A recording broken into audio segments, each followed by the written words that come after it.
The December wind cut through Madison's coat as she stood outside the coffee shop, staring at her phone. 3 missed calls from her mother.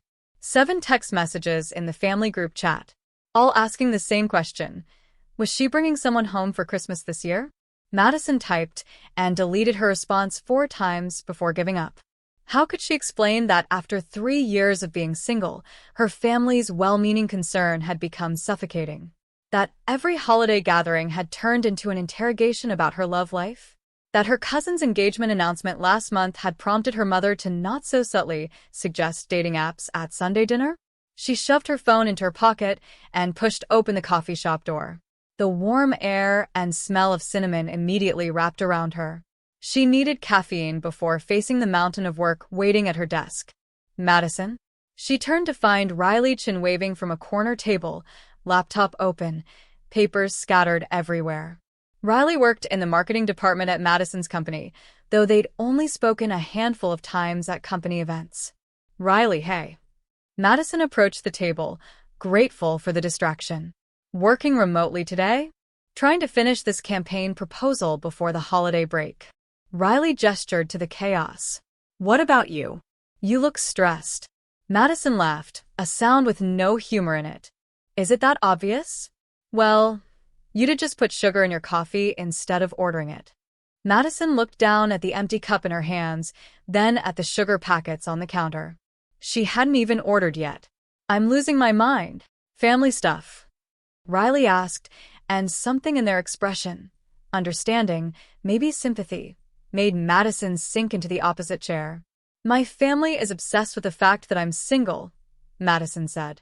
And Christmas is in 2 weeks, which means 2 weeks of, when are you going to settle down, and we just want you to be happy, and my aunt showing me photos of her neighbor's son who's a dentist. Riley laughed. My family's the same way. Last Thanksgiving, my dad literally created a PowerPoint presentation about the benefits of marriage before 30. No. I wish I was joking. Riley closed their laptop. What if you just told them you're seeing someone? I tried that 2 years ago. They demanded to meet him. When I said he couldn't make it, they assumed we broke up and the sympathy was worse than the questions. Riley tapped their fingers on the table, a thoughtful expression crossing their face. What if you actually brought someone home this time? I don't have anyone to bring. That's the problem. You could bring me. Madison blinked. What? Think about it. Riley leaned forward, warming to the idea.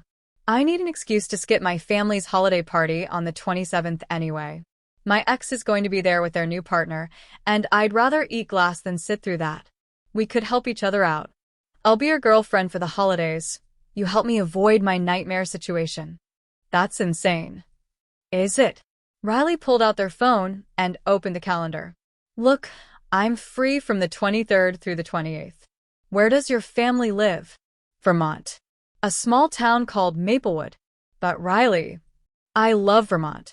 And small towns. And I'm a very convincing girlfriend, I promise. I even like meeting parents. Madison stared at Riley, trying to determine if they were serious. Riley's expression was open, genuine, maybe even a little excited. It was absolutely ridiculous. It would never work. Her family would see right through it. But then her phone buzzed again. Another text from her mother. Honey, we're setting up the guest room. Just let us know if we should make up 1 bed or 2.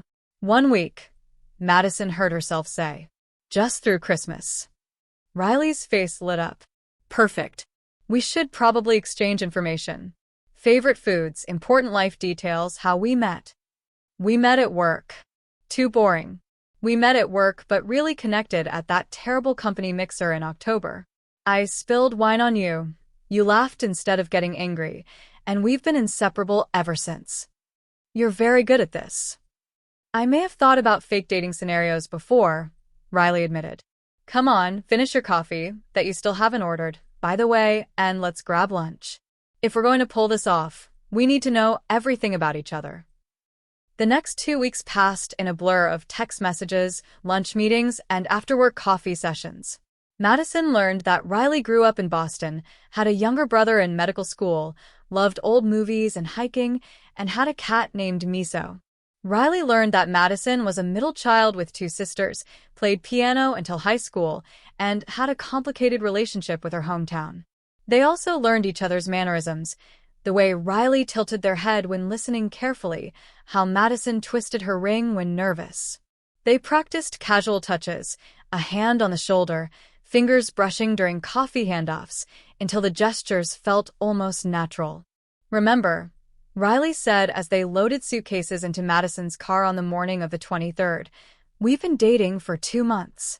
We're in that early stage where everything is exciting but not too serious. We're still figuring each other out." 2 months, Madison repeated, starting the engine. "Figured each other out at the company mixer. You spilled red wine on my white blouse. And I offered to pay for dry cleaning, but you said coffee would be payment enough. We had our first date at that Italian place downtown, where I ordered the most garlic-heavy pasta on the menu and immediately regretted it." Madison laughed, and for the first time in weeks, the knot in her chest loosened slightly. Maybe this would work. Maybe it would even be fun. The drive to Vermont took 4 hours. They filled the time with music and conversation, and Madison found herself genuinely enjoying Riley's company. They were easy to talk to, funny without trying too hard, and had strong opinions about movie adaptations that made Madison laugh until her sides hurt. "Okay, fair warning," Madison said as they turned onto the exit for Maplewood. "My family is a lot. My mom is going to ask you 1,000 questions. My older sister, Claire, is going to try to intimidate you because she thinks she's protecting me. My younger sister, Lily, is going to be overly enthusiastic because she's been begging me to date someone for years. And my dad is going to pretend he's not interested, but will definitely corner you to ask about your intentions." Intentions? What is this, the 1950s? "My dad takes his role as patriarch very seriously. I can handle it," Riley said confidently. Then, more quietly, "Are you sure about this? We can still turn around." Madison thought about her mother's texts, her sister's calls, the weight of expectation that had been building for years. "I'm sure. Are you?" "Absolutely. I'm going to be the best fake girlfriend your family has ever seen." The Collins family home was a 2-story colonial with a wraparound porch, currently decorated within an inch of its life. Lights outlined every edge, wreaths hung on every door and window, and an inflatable snowman family waved from the front lawn. "Wow," Riley said. "You weren't kidding about the Christmas thing. Wait until you see inside." Before they could get their bags from the trunk, the front door flew open and Madison's mother appeared, followed by a small stampede of family members. Madison, her mother, Susan, wore a Christmas sweater that actually played music when you pressed a button. She pulled Madison into a crushing hug before turning to Riley with undisguised interest. "And you must be Riley." "Oh, we're so excited to meet you." The next hour was a chaos of introductions, bags being carried inside, and the grand tour of the house, which somehow had even more decorations on the interior. Riley handled it all with remarkable grace, complimenting Susan's decorating skills and charming Madison's father, Robert, with questions about the vintage car in the garage. "She's lovely," Susan whispered to Madison when Riley was distracted by Lily showing them the family photo albums. "How did you two meet?" "At a work event," Madison started. She spilled wine all over Madison's favorite blouse.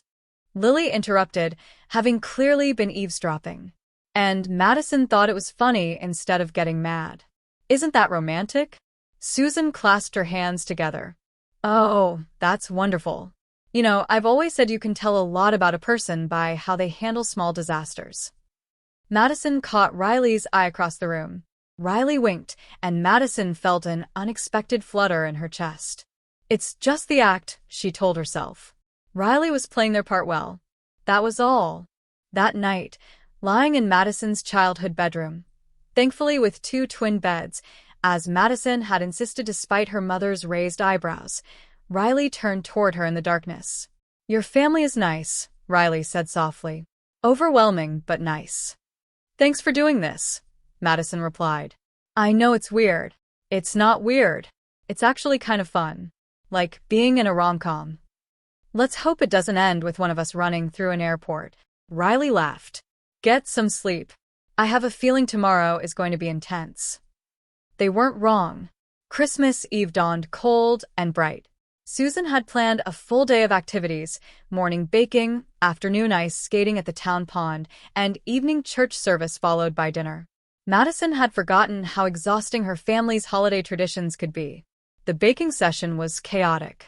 Claire, who prided herself on her perfect sugar cookies, gave Riley precise instructions that Riley promptly ignored in favor of creative decoration. "That's supposed to be a Christmas tree," Claire said, looking at Riley's creation. "It's an abstract Christmas tree," Riley countered. "Very postmodern." Lily snorted into her hot chocolate. Madison's father, who had been quietly rolling dough, smiled. Even Claire's expression softened. "Fine," Claire said. "But mine are still better." At the ice skating pond, Riley proved to be terrible on skates, which somehow made them even more endearing. They clutched Madison's arm for balance, laughing every time they wobbled. "I thought you said you grew up in Boston," Madison said, steadying Riley as they nearly fell for the third time. "I did. I just never went ice skating. My parents were more into indoor activities." "How did you grow up in Boston and never ice skate?" "I was a weird kid. I spent all my time reading and watching movies." Madison tightened her grip on Riley's arm as they glided, or rather, stumbled, across the ice. "I was a weird kid too. I used to pretend I was giving piano concerts to sold-out crowds." "That's adorable." "It's embarrassing." "No," Riley said, looking at her directly. "It's endearing. You should play something while we're here." "I haven't played in years." "All the more reason." They circled the pond slowly, and Madison found herself telling Riley things she hadn't told anyone in years. About how she'd loved growing up in Maplewood, but felt suffocated by how small it was. How she'd left for college and never really came back, not in the way her sisters had. How she sometimes felt like a stranger in her own family, loving them but not quite fitting. Riley listened without judgment, and when Madison finally stopped talking, feeling raw and exposed, Riley squeezed her hand. "You're not strange for wanting something different," Riley said. "And you're not a bad person for building a life somewhere else." "My family doesn't see it that way." "Maybe they do, and just don't know how to say it." Before Madison could respond, Lily skated up to them, pulling her boyfriend Jason behind her. "Come on, you two. They're starting a couple skate. You have to join." The couple skate was set to an Bing Crosby song, slow and romantic. Riley and Madison circled the pond with the other couples, their movements synchronized now that Riley had found their balance. In the late afternoon light, with snow starting to fall and music drifting across the ice, it felt almost real. Madison looked at Riley, really looked at them. At the way the cold had brought color to their cheeks, the way their eyes crinkled when they smiled, the gentle confidence in their expression. And she felt something shift inside her, something she wasn't ready to examine too closely. "Thank you," Madison said quietly, "for being here, for listening, for all of this." "Anytime," Riley replied, and their voice was softer than usual, almost tender. The church service that evening was standing room only. Madison sat between Riley and her mother, hyper-aware of Riley's shoulder pressing against hers, their shared warmth in the cold church. When they sang carols, Riley's voice blended with hers, and Madison found herself smiling despite the exhaustion of the day. Dinner was the big family affair Madison had been dreading. Aunts, uncles, cousins, grandparents all crammed around the extended table. But with Riley beside her, fielding questions with charm and humor, it felt manageable. Riley told stories about work, about growing up in Boston, about their cat Miso's reign of terror over their apartment. They asked questions about the family business, about Maplewood's history, about everyone's holiday traditions. "You've got a keeper," Madison's Aunt Patricia whispered loudly enough for the entire table to hear. "Don't let this one get away."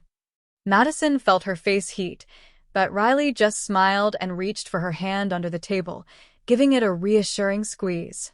After dinner, while the family gathered in the living room for present opening and games, Madison slipped away to the kitchen to help clean up. She was elbow-deep in soapy water when Claire appeared beside her with a dish towel. So, Claire said. Riley. What about them? They're great. Almost too great. Madison's hands stilled in the water. What's that supposed to mean? Nothing bad. Just, you've never brought anyone home before. And now suddenly you show up with this perfect person who fits right in and charms everyone and looks at you like. Claire trailed off. Like what? Like you hung the moon. Claire bumped Madison's shoulder with her own. I'm happy for you. Really. I just want to make sure you're happy too. I am, Madison said, and realized with surprise that it was true.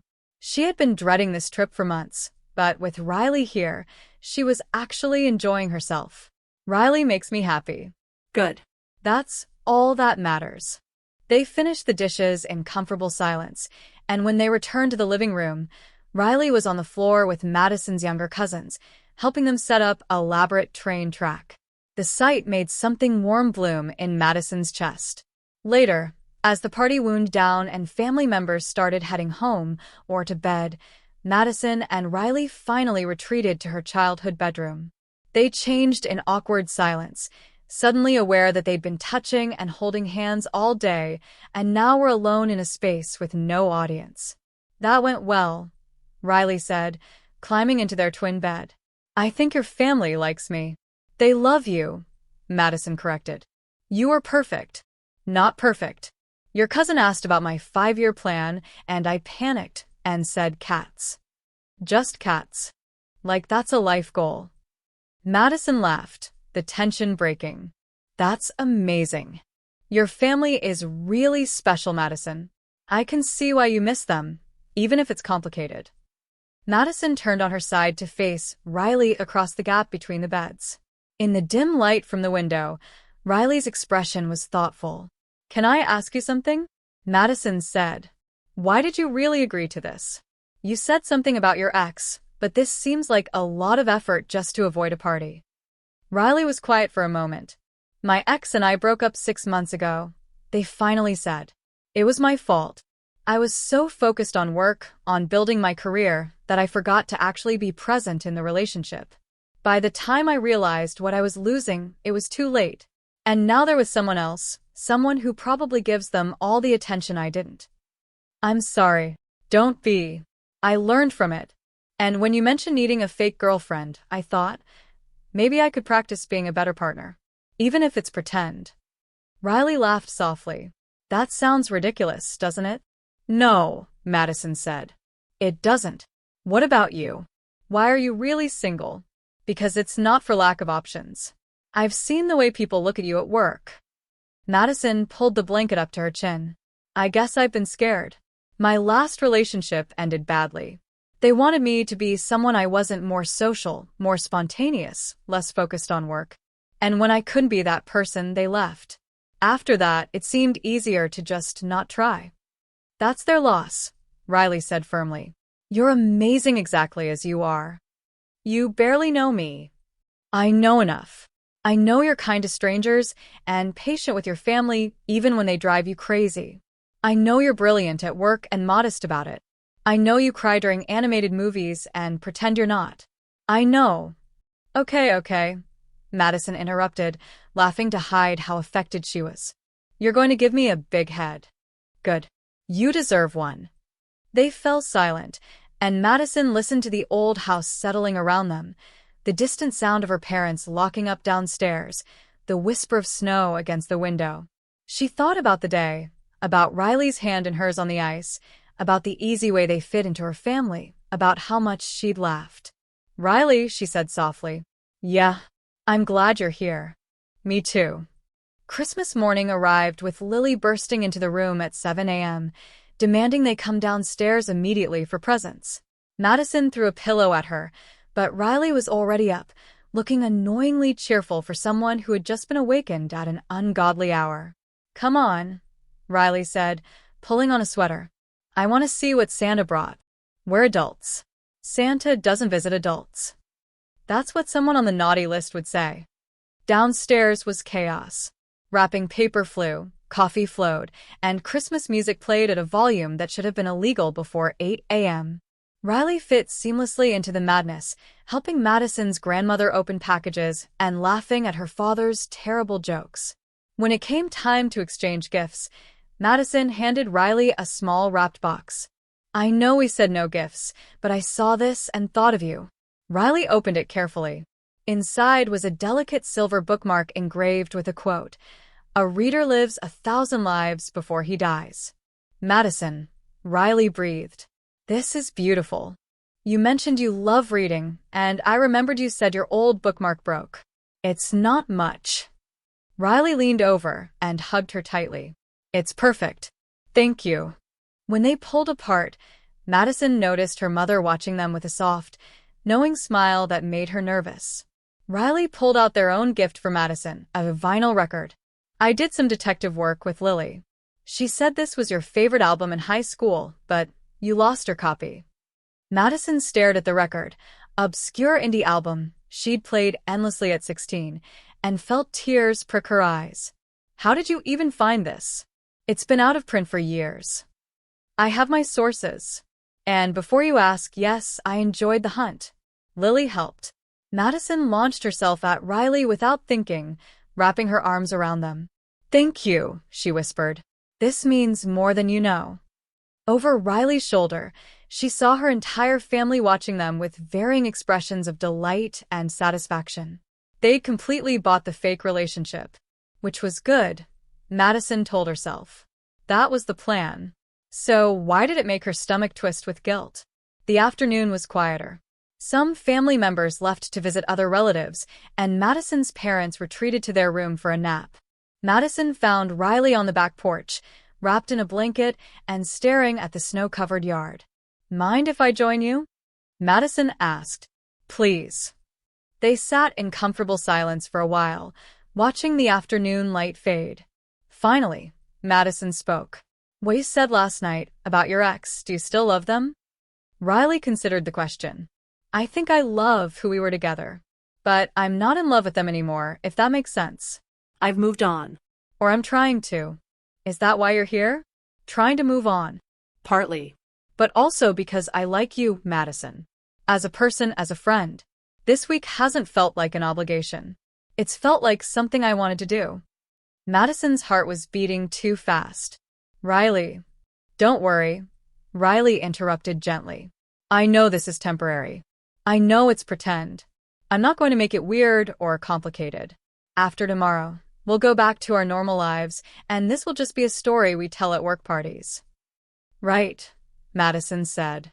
"Just a story." But it didn't feel like just a story. It felt like something more, something real and terrifying and wonderful. And Madison didn't know what to do with that. Before she could figure out how to respond, her phone buzzed. She pulled it out and felt her stomach drop at the name on the screen. "Everything okay?" Riley asked. It's my ex Dylan." Madison stared at the message. "Hey, I heard through the grapevine you're in town. Would love to catch up. I'm at my parents' place, through tomorrow. Coffee." "The ex who wanted you to be someone else?" "That's the one." "You don't have to respond." "I know." But Madison was already typing. "Sure, tomorrow morning?" She didn't know why she did it. Maybe to prove to herself that she was over Dylan, that the past was really past. Maybe because some small, petty part of her wanted Dylan to see that she'd moved on, that she was happy. Or maybe because she was scared of the real feelings developing for Riley and needed a reminder that this was all fake. The next morning, Madison left Riley at the house, after extracting promises from Lily not to interrogate them, and drove to the coffee shop downtown. Dylan was already there, looking exactly as Madison remembered. Tall, blonde, effortlessly attractive in that casual way that had first caught her attention. "Madison," Dylan said, standing to hug her. "You look great." "Thanks. You too." They ordered coffee and settled into an awkward catch-up. Dylan was working in marketing in Boston, dating someone new, seemed genuinely happy. And Madison felt nothing. No lingering heartache, no bitterness, just a mild interest in a person who used to be important. "I heard you brought someone home," Dylan said eventually. "That's great. I'm happy for you." "Thanks. Riley is, they're wonderful." "Better than me?" Dylan asked with a self-deprecating smile. Different, Madison said carefully. Dylan, I need to ask you something. When we were together, did you actually like me? The real me? Or did you just like the idea of who you wanted me to be? Dylan looked surprised by the question, then thoughtful. That's fair.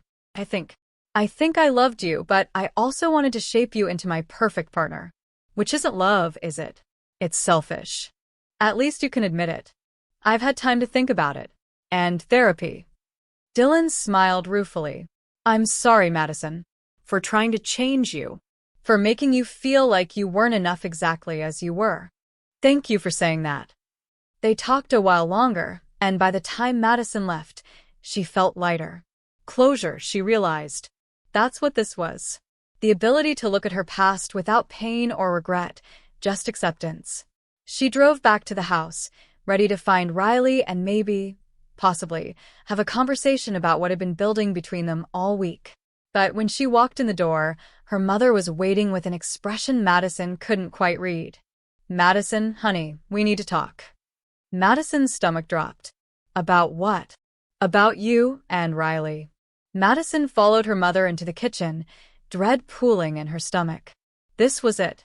Somehow her mother had figured out the truth, and now everything would unravel. Sit down, Susan said gently. Madison sat. Susan took the chair across from her, reaching out to hold Madison's hand. I know you and Riley aren't really dating. Madison's breath left her in a rush. Mom, Lily told me. Well, she didn't tell me exactly, but she was so excited about you bringing someone home that she let slip that Riley was your fake girlfriend for the holidays. She didn't realize I'd overheard. I'm sorry, Madison said miserably. I know it was wrong to lie, the pressure was so much, and I thought if I could just get through one holiday without everyone asking questions. Oh, honey. Susan squeezed her hand. I'm not angry. I'm sad that you felt you needed to do this. Have we been that bad? Not bad. Just a lot. I know you all mean well, but sometimes it feels like being single is this flaw you all need to fix. Susan was quiet for a moment. You're right. We have been pushy. I think we just want you to be happy, and in our minds, happiness means partnership. But that's not fair to you. You get to define your own happiness. Thank you, Madison whispered. But Madison, I have to tell you something. The way you look at Riley, the way Riley looks at you, that's not fake. Maybe it started as pretend, but somewhere along the way, it became real. Anyone with eyes can see it. Mom, we barely know each other. I knew your father for 3 weeks before I knew I'd marry him. Time doesn't dictate feelings. And watching you two this week, the way you move around each other, the way you light up when the other enters a room, the gentle touches that happen without thinking, that's not acting, sweetie. That's real connection. Madison felt tears burn her eyes. What if I mess it up? What if I try to make it real, and Riley doesn't feel the same way? What if you don't try and spend the rest of your life wondering? That's terrifying. The best things usually are. Susan stood and kissed Madison's forehead. Talk to Riley. Be honest. And regardless of what happens, know that we love you. Single, partnered, wherever life takes you. We just want you to be happy and true to yourself. After her mother left, Madison sat at the kitchen table, her mind racing. She thought about the week, the laughter, the conversations, the easy intimacy that had developed. She thought about Riley's kindness, their humor, the way they'd fit into her life like a missing puzzle piece. She thought about going back to the city and pretending this week had been just a favor between friends. And she couldn't imagine it. She found Riley in the living room, playing cards with her father and winning, judging by her father's good-natured grumbling. When Riley saw her, their face lit up in a way that made Madison's heart skip. Can we talk? Madison asked. Privately? They walked to Madison's childhood bedroom and closed the door. Riley sat on their bed, looking nervous for the first time all week. Is everything okay? Riley asked. Did something happen with your ex? Dylan's fine. We talked, got closure, it was good. Madison paced the small room. My mom knows. About us being fake. Riley's eyes widened. Oh, Lily let it slip accidentally. But my mom, she said something that's been stuck in my head. Madison stopped pacing and faced Riley. She said that what's between us isn't fake. That maybe it started that way, but it became real. Madison, let me finish. Please. Madison took a deep breath. This week has been amazing. Not because my family bought our act, but because of you. I love how you listen, how you make me laugh, how you saw my family and loved them immediately. I love your terrible ice skating and your abstract Christmas cookies and the way you talk about books like they're old friends. And I'm terrified because we barely know each other and this could be a disaster, but I can't go back to the city and pretend this was all pretend. Because for me, it stopped being pretend somewhere between the ice skating and the vinyl record and every moment in between. Riley stood slowly, crossing the room until they were inches from Madison. Can I tell you something? Madison nodded, not trusting her voice. I didn't agree to this to avoid my ex's party. I agreed to this because I've had a crush on you for 6 months. Every time you walked past my desk, every time you presented in meetings, every time you smiled at someone in the hallway. I thought I was being subtle, but my coworker Jen kept teasing me about it. When you mentioned needing a fake girlfriend, it felt like the universe giving me a chance to spend time with you, to make you laugh, to see if there could be something real between us.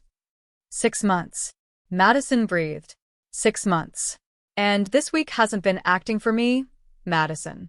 It's been the best week I've had in years because I got to hold your hand and learn everything about you and pretend, but not really pretend, that we could be something real. So we're both idiots who've been half faking a relationship while actually falling for each other? Riley laughed. Sounds like it. That's incredibly stupid. The stupidest. We work together. This could get complicated. It could. My family is going to be insufferable. Probably. Madison reached up and cupped Riley's face in her hands. I want to try anyway. For real this time. No pretending. Me too, Riley whispered. Madison kissed them. It was soft and tentative at first, a question and an answer all at once. Then Riley's arms wrapped around her waist and Madison's fingers slid into Riley's hair and the kiss deepened into something certain and right and absolutely real. When they finally broke apart, both breathing hard, Riley grinned. So, do we tell your family now or let them think they were right all along? Oh, they were right all along. My mom called it before we did. Smart woman. There was a knock on the door and Lily's voice called out, Are you guys decent? Because everyone's gathered in the living room and suspiciously quiet, which means they're all trying to eavesdrop, and I'm the only one brave enough to admit it. Madison and Riley looked at each other and burst out laughing. Come on, Madison said, taking Riley's hand. Let's go face the music. They walked downstairs together, hand in hand, to find the entire family gathered in the living room trying and failing to look casual. So, Susan said with a smile, How was your talk? Good, Madison said, unable to keep the grin off her face. Really good. Turns out Riley and I are actually dating now. For real this time. The room erupted in cheers and knowing looks and a lot of I knew it from various family members. Claire hugged Madison tightly and whispered, I'm happy for you. Lily immediately started planning a celebration dinner. Madison's father shook Riley's hand solemnly and said, Welcome to the family. For real this time. Through it all, Riley's hand stayed firmly in Madison's, anchor and promise and beginning. 3 months later, Madison sat in Riley's apartment, their apartment now, since she'd officially moved in the week before, wrapping a birthday present for Lily. Riley was at the kitchen table, allegedly working on a proposal, but actually throwing treats for Miso to catch. You're supposed to be working, Madison said without looking up. I'm taking a break. Miso needs enrichment. Miso needs a diet. Miso meowed indignantly. Madison's phone buzzed with a text from Claire. Mom's already planning your Christmas. Fair warning, she's going all out. Something about celebrating young love. Sorry in advance. Madison showed the text to Riley, who laughed. Your family really doesn't do anything by halves, do they? Nope. Still time to run for the hills. Riley crossed the room and wrapped their arms around Madison from behind, resting their chin on her shoulder. I'm not running anywhere. Besides, I have a reputation to maintain as the best girlfriend your family has ever seen. You mean the only girlfriend my family has ever seen? Even better. No competition. Madison leaned back into Riley's embrace, contentment washing over her. She thought about last Christmas, about the dread and pressure and loneliness she'd felt. She thought about the impulsive decision to bring a fake girlfriend home. She thought about all the moments that had led here, to this apartment, this person, this life. Hey, Riley, Madison said softly. Yeah, I'm glad you spilled that wine on me. Riley laughed and kissed her temple. Best accident I ever made. Outside, snow began to fall, the first of the season. Inside, wrapped in warmth and love and the absolute certainty that fake could become real and that sometimes the best things in life came from the most unexpected places, Madison smiled. She swore the fake girlfriend was just for the holidays. She was wrong, and she had never been happier about being wrong in her entire life. Let me know what you think of Madison and Riley's journey from fake dating to real love in the comments. Have you ever been in a situation where pretending turned into something genuine? We'd love to hear your thoughts in the comments below.